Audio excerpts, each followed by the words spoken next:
22 tahun yang lalu kita masih bicara hal yang sama, Bang. Jadi saya sebagai representasi anak muda, saya bingung dengan cara abang-abang ini mengelola negara. Kok kita terjebak dengan alasan yang sama?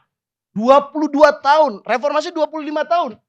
Kita terjebak pada alasan yang sama dan kita masih mengatakan debatnya begitu. Jadi yang kemudian sekarang jadi penguasa bilang mempertahankan argumennya berkuasa, yang oposisi menjawab melawannya. Nanti begitu yang oposisi jadi berkuasa, berbalik. 22 tahun kita melakukan hal yang sama. Ini kan namanya kita bangsa yang apa namanya? Saya ingin mengatakan kita bangsa yang cerdas karena orang-orang rakyat di bawah itu cerdas. Meskipun harga BBM naik, teman-teman ojol naik, mereka tetap survive. Tetapi yang saya tidak melihat kecerdasan ini adalah para policy makers. Baik itu di parlemen ataupun di pemerintahan. Kok ini yang rakyat jadi pintar, begitu dia masuk jadi policy makers, kok jadi blow on gitu loh Bang. Debatnya itu-itu aja gitu. Kalau APBN jebol, kenapa kasih bantalan sosial? 24,17 triliun. Sederhana aja berpikir ya. Kalau jebol itu kan artinya nggak punya duit. Dikasih 24,17 triliun. Kedua, harga minyak dunia sedang turun. Di sini saya belum jelaskan dari semua pemerintahan ya. Pertama kalau saya lihat Pak Harto itu konsisten. Meskipun beliau menaikkan mulai dari 233% di tahun 91 dan terakhir menjelang kejatuhan beliau 98, beliau menaikkannya 71%. Itu logis karena harga minyak dunia naik. Ini bisa di zoom lagi. Zamannya Pak SBY lebih konsisten lagi. Kalau harga naik, naik. Kalau harga turun, dia turunin.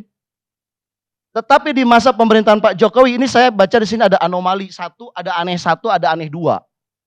Kayak saya katakan anomali satu adalah di 1 April 2016, ini data dari teman-teman kontan, kemudian saya buat grafik harga crude oil Brent price yang menggunakan data World Bank. Di sini disebutkan ini dari 30 ke 42 harga naik, tapi di 1 April 2016 diturunkan dari 6.950 untuk subsidi menjadi 6.450. Satu. Yang kedua, aneh satu adalah 2018 saat Pertalite diperkenalkan.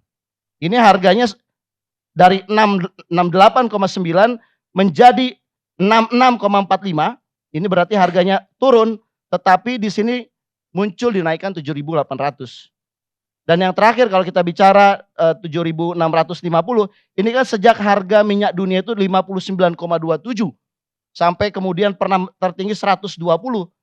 Itu hanya dinaikkan tetap 7.650. Tapi begitu sekarang di posisi kalau saya bilang ini September 93, dia mengatakan sekarang udah 87, malah dinaikkan. Jadi kalau kita bicara narasi-narasi pemerintah selama 6 periode, rakyat itu sudah terbiasa kalau harga minyak dunia itu naik, harga domestik naik. Nah sekarang ini anomali. Jadi pertanyaannya kok ini mengganggu logika selama 6 pemerintahan, logika rakyat tuh diganggu gitu loh. Kan sederhana aja kalau harga turun, turun dong. Kita sudah selama 6 periode sejak Pak Harto itu begitu. Kok sekarang ini ada kacau.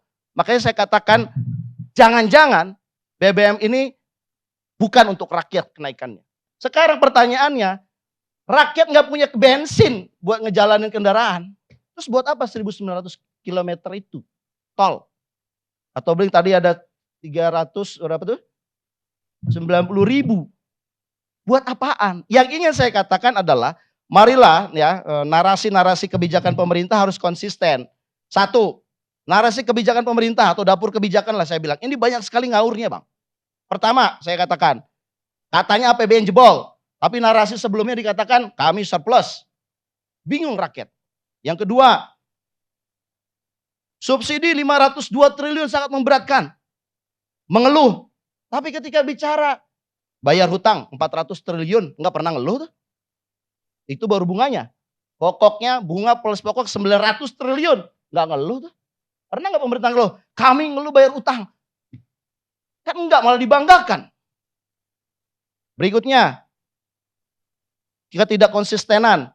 Saat masyarakat menderita dengan inflasi, dengan segala hormat, ada kabar gembira buat pegawai BUMN. Gajinya naik. Coba simpatinya, empatinya ke rakyat gimana? Loh negara ini kan tidak, pegawai BUMN itu berapa sih Bang?